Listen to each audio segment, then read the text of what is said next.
You need a deep investor base who aren't going to just make one or two investments. To make it worth their while, there has to be a wide product offering which they know they can build up expertise in and continually invest in. So TFD brings standardization in the investment product, but also standardization in the way the underlying assets are presented and the way they're monitored on an ongoing basis. Because ultimately, one thing that securitization cannot achieve, despite what people believed prior to the crisis, was take bad assets and make them into good assets. But it can take good assets and make them easier to hold for a wider investor base and bring other enhancements to them in the process.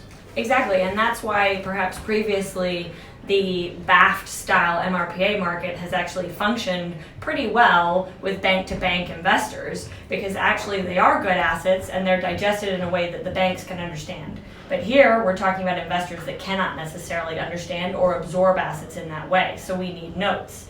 And so if we can create a way that everyone can absorb those assets in the same way, in a scalable fashion, so that it's not just one risk, but a diverse pool of lots of good risks, we then can mimic, again, what happened in the securitization market, but across the entire portfolios of banks, which really is going to be the holy grail.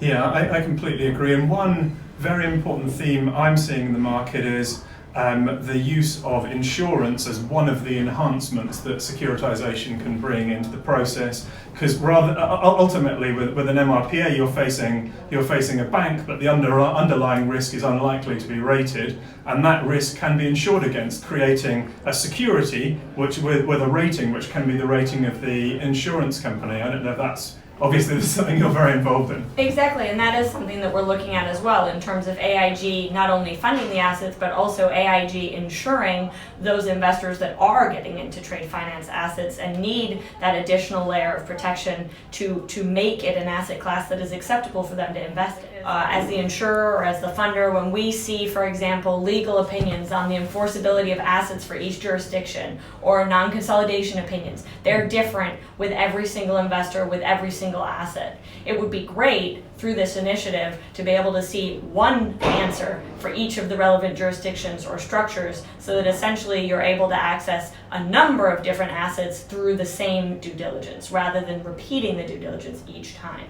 So that's the sort of connect to many instead of the connect to one approach.